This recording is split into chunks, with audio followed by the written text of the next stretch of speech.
Welcome back to Broken Bobby's Transformation. Today I have the story of the first time that I went to 9500 module in LA County Jail. Um, so if you are new to the channel, please subscribe, smash that like button, drop a comment. I know a lot of people have been to 9500 and everybody's experience is different. So tell me what your experience was. And don't forget to share this video. So let's get into it. It's early 2000s, and I get popped on a sales case out of Pico Rivera. And, I get caught with a couple of zips of meth. And, I basically I get processed into LA County, and they ship me up to 9500, which at that time was a trustee dorm. Now, I've talked to a couple of different people I know who have done time and who have been to 9500. And one homie with the Southsider perspective was in there in the 90s, and his description of it is Thunderdome.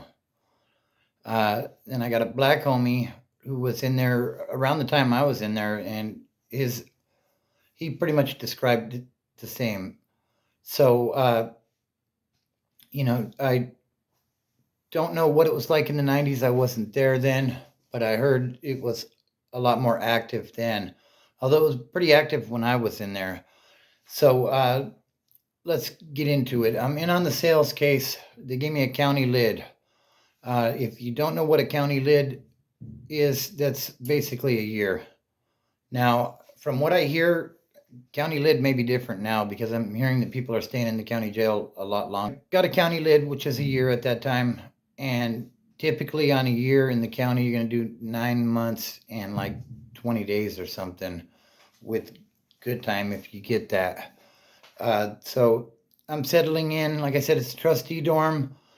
And the first thing that I hear when I get there is who you run with. Now, I hadn't been in jail in a long time. And to be honest with you, on the outside, I kick it with almost exclusively with Southsiders. So, these two Southsiders hit me up, who you run with. And I think to myself real quick, damn, that's a good question. But, I tell them I'm with the Woods. And they tell me, okay, your homies are over there. So I go and get with them. I get settled in and everything. I'm working in the kitchen. And at this time, there were a lot of parole violators in 9500. And which ended up being really good for me because I got one hell of an education in that place. And I wasn't even there that long. Keep watching all the way to the end for a twist. Because, like I said, you're supposed to do 9 months and like 20 days on a year with good time. I got out a lot sooner than that. But so got all these parole violators and everything, and they're putting me up on the Cali politics, basically. Now, if you're not from Cali, things may be different, but everything's divided along racial lines in California. So you pretty much run with your own. There are exceptions to the rule. It's not like cut and dry, but that's the norm. So I'm in there working in the kitchen, and there's a guy went by Pig from San Fernando. Shout out to you, Pig, if you're out there. I learned a lot from you, homie. And he kind of takes me under his wing, and he's like giving me game on, how things work, basically, because I was really green at that time. So, and there's a big homie in there that he wasn't supposed to be in a normal general population setting. And The reason I say that is because a lot of the other woods basically told me he was somebody and he had slipped through the cracks and ended up there. So he had the keys. He didn't really associate with me much. It was mostly me and Pig. So a couple of quick stories on what went down in 9500. So I'm playing cards with Pig and the big homie and this guy Sparky.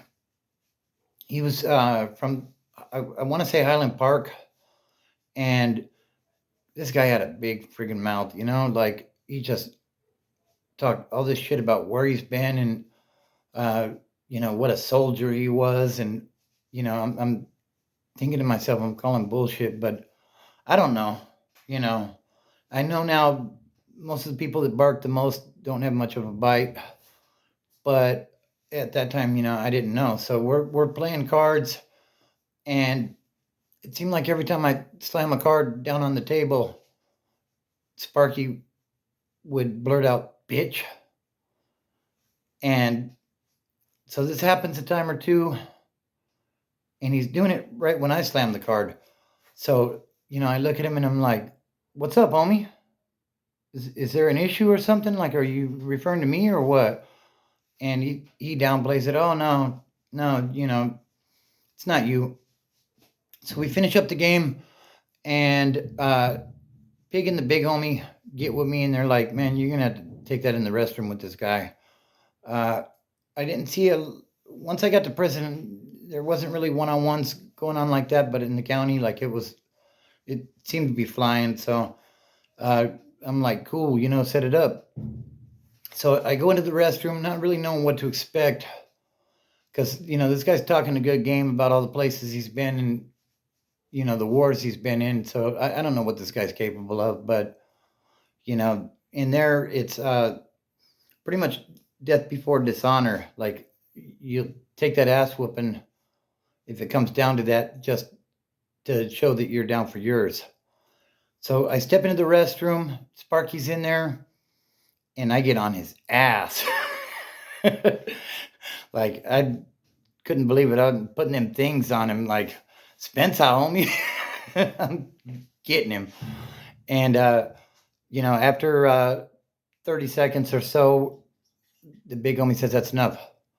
So it basically gets squashed, which seems kind of weird to me because I just whooped your ass and now I have to live with you and rely on you if something kicks off that you're going to have my back.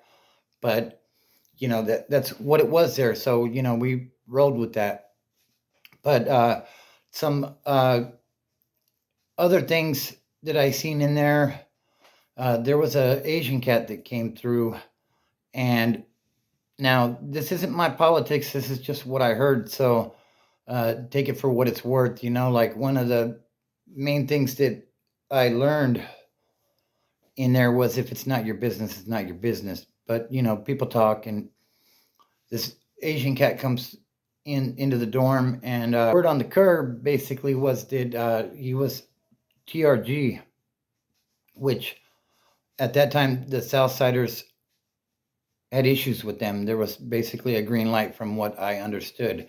Now, like I said, uh, neither one of those organizations are my organization, so I can't speak on their politics, but that's what the word was. And man, fucking, they got on this guy's helmet. I mean, Jesus Christ, like I kind of felt bad for the guy. But that's the thing in jail, though. If you're involved in an organization and there's war, it is what it is. So um, yeah, that happened, and then I witnessed a riot between the blacks and the Southsiders, and we were all told to stand down. Basically, there was a black in the dorm, and like I said, it's not really my business, but the word that was circulating was one of the blacks had a piece and the Southsiders didn't like it. So he could give it up or they were going to kick it off, and that's exactly what happened. Now, to give you a little more details about 9500, if you haven't been there, these bunks are just like cramped up against each other, and this place is crowded as hell. Like it seemed like there were 200 guys in there. I don't know. Like I said, I talked to the two homies in regards to what they remember, and it seems to be pretty in line with what I remembered. So, I mean, this place is really crowded, and when shit kicks off, you don't have to be involved. Pepper spray ain't got no name. So, yeah, they come in with they look like paintball guns, and they shoot these pepper spray balls. And man, it's hard to breathe in there with all those guys gasping for air, and like it sucked.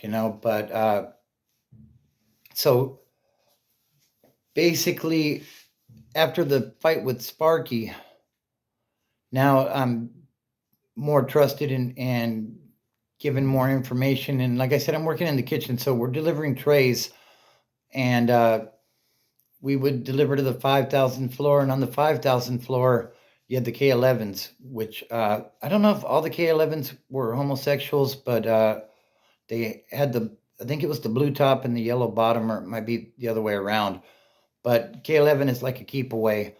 And, we would deliver trays, and we would come in there 5 o'clock in the morning, and like the energy of these guys, like, I mean, hey, do your thing, you know what I mean? But like that door would pop and they'd be like, hey, couldn't believe that shit. But hey, it is what it is. It's jail, and LA County is definitely a unique place. So now the big homie is sending out kites with me as we're delivering the trays. And uh, I honestly think this dude may have been running the whole jail. I don't know for sure. Like I said, I was still new in the system at that time. So like I only knew what these guys would share with me. But yeah, it was pretty wild in there. So, basically, I come back from work one morning. Like I said, I got a county lid. So, like, I'm expecting, even with an early release, to be out maybe 6 or 7 months. I come back from work one morning, and there's a guy, they call him the house mouse, because there's this window in 9500, and there's a guard back there, and the house mouse basically is the runner for the building. So if they're looking for an inmate or something, like, he'll go figure out who it is and make sure they get to the window. And yeah, so I get back from work, and the house mouse is like, are you so and so? And I'm like, yes sir, what's up? And he says, hey, take it up to the window, you were called to roll it up for release. And I'm like, man, you better not be screwing with me on this one, you know what I mean? Because, like, basically, we were at I was at like 60 days in at this point, and yeah, they gave me an early kick out. Like, it was super crowded in the jails at that time, and uh, people were doing like 10% of their sentence, or maybe 20. But um, so that was a pleasant surprise. I got out, vowed that I would never come back, and oh, I came back over and over and over again. So uh, basically, the message of the day is, if you don't get in trouble and use drugs and do things like that, then you won't have to worry about being locked up and getting put into these types of environments. Family, fitness, and freedom is what's done it for me. I've been sober 18 years now. And don't look at the mountain, just start climbing.